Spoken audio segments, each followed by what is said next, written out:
LA Noire isn't like most video games developed by Rockstar. You don't play the outlaw running wild, free to kill, steal, and cause destruction. You're a cop, a good cop at that, determined to restore order to the violent streets of 1940s Los Angeles. I've never played a game like LA Noire before. It's unique, it's special, and it's flawed. The great pieces don't quite fit together to make the ultimate game of this generation, but it certainly is a fun ride. How does a vehicular manslaughter rap sound, Shelton? I hit him. I admit it, I just panicked, but it wasn't my fault. LA in 1947 is on the brink of change. Men who experienced the horrors of World War II are trying to find their place in this new world. This is the most violent year in LA's history, and it's faithfully recreated by Rockstar and developer Team Bondi. You play Cole Phelps, a true blue detective eager to prove himself after surviving World War II. Cole comes onto the force as the incorruptible cop who cares about results, not politics. That's textbook policing, and we need more of it in this department. One of the things that makes LA Noire special is the use of a new motion scan technology which fully captures an actor's face. There's no animation involved. Every grimace, sideways glance, and nervous cough is exactly what the actor did. These are real performances, often by character actors you'll recognize. This is where LA Noire shines. In the end, the interrogations are little more than lengthy dialogue scenes similar to what you'd see in an RPG, but they're captivating. You're lying, Fleetwood. We know that you supplied them.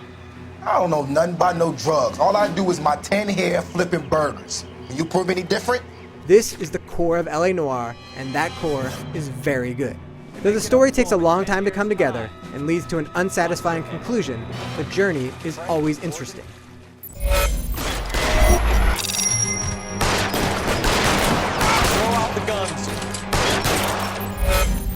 LA Noire is divided up into 21 cases spread across 5 desks, from beat cop to homicide and ending with arson. Each desk brings a different partner. Some you can trust, some are real snakes. Best way to get away with murder is to pin it on somebody else. Whichever desk you're on, the method remains the same. You're a detective, so you're going to scour crime scenes searching for clues. You'll pick up items and inspect them, hoping they can provide answers to the crime. And when you question witnesses, you have to think less like a gamer, more like a sleuth. It's not easy. In fact, oftentimes it's an unbelievable challenge to judge the trustworthiness of a witness's statement. It's rarely about what they say. Instead, it's about how they act. After every response, you must choose to believe, doubt, or accuse the suspect of lying. Get it right, and you can open them up, get more clues. Get it wrong, and they offer less. The better you do over the course of a case, the more you'll understand the suspect's motivations. The worse you do, the tougher it is to get at the truth. However, the game won't end based on your conversation choices. The bad guy only gets away if it's predetermined in the story. LA Noire isn't all about badgering people. There are plenty of chases, both on foot and in cars, and as you plunge deeper into the story, there are a ton of shootouts. And hey, this is still an open world game.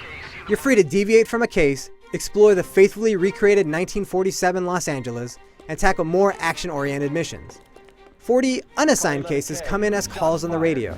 These aren't random, but single-scene missions where you'll stop a bank robbery, chase down a bat-wielding lunatic, or shadow a crook to his hideout. Scare him off the tar. That's it, Cole, you did it. LA Noire has issues, but it's also a bold and unique take on games as entertainment. The core gameplay mechanics work. No issues with driving, chasing perps around town, taking cover, shooting people, figuring out what to do next, or understanding how to interrogate a suspect. The various elements never come together all at the same time, but there's a lot of good things going on.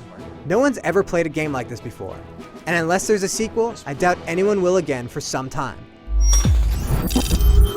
Credit Rockstar for taking a huge risk, for succeeding in many areas, and for offering something fresh and different. For more, head on over to IGN.com.